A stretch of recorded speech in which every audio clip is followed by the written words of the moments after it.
Sarah, there's something quite poetic about sipping tea on a rainy afternoon. Almost feels like we're living in a Jane Austen novel. Pride and Prejudice, perhaps? Or maybe something darker, Wuthering Heights. Now that was Emily Bronte.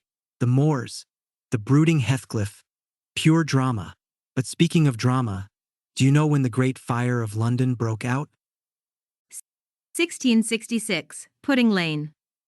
A baker left his oven on, and half of London went up in flames. If you think about it, that disaster actually led to one of the greatest architectural rebuilds in history. Sir Christopher Wren, wasn't it? Designed St. Paul's Cathedral. Funny how disasters shape the world. Even in space, some of the biggest celestial events, supernovae, black holes, come from destruction.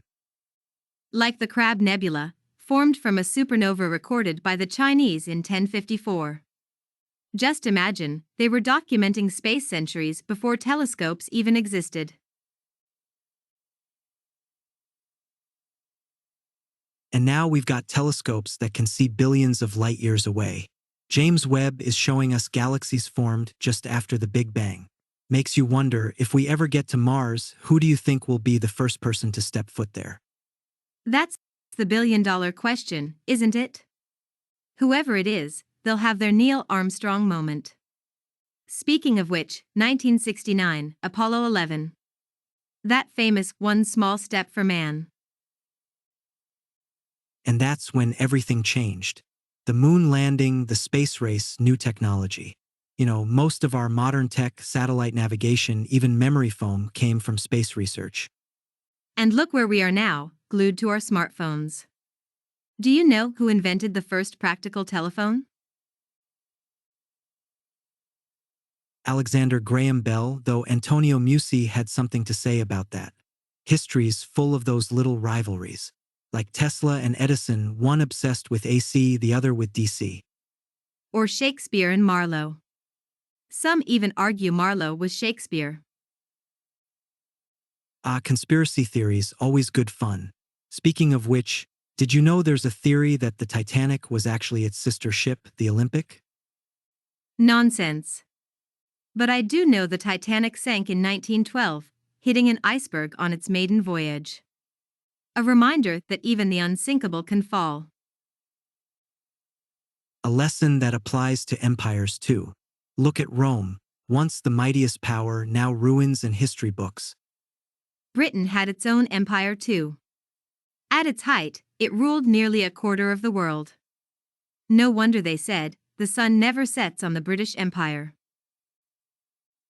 And yet, time moves on. Just like in sports, dominance never lasts forever. Do you know which country has won the most World Cups? Brazil. 5 titles. Football is practically a religion there. And in tennis, Wimbledon is the oldest tournament. 1877. Nothing quite like a British summer with strawberries, cream, and center court drama. I'd argue that the Ashes rivalry in cricket is even older and fiercer. England versus Australia, now that's a proper battle. Speaking of battles, here's a challenge for you. Who was the longest reigning British monarch? Until recently, it was Queen Victoria, but Queen Elizabeth II surpassed her. Over 70 years on the throne. Imagine all the history she lived through: World War II, the Cold War, the moon landing, the rise of the internet. Which, by the way, was invented by Tim Berners-Lee. A Brit, I might add. And to think, the internet was just a tool for scientists at first. Now it runs the world. Bit like how the first car, invented by Carl Benz, led to electric cars and self-driving vehicles. And yet, for all our technological advances, nature still outpaces us. Do you know the fastest animal on Earth? Peregrine falcon. Over 240 miles per hour in a dive. Puts our fancy sports cars to shame. Not to mention, it's been around far longer than any of our machines. That's evolution for you, millions of years of fine-tuning. just like gravity itself. Speaking of which, who discovered it? Isaac Newton. Though I suspect the whole Apple story is a bit romanticized. Like most things in history.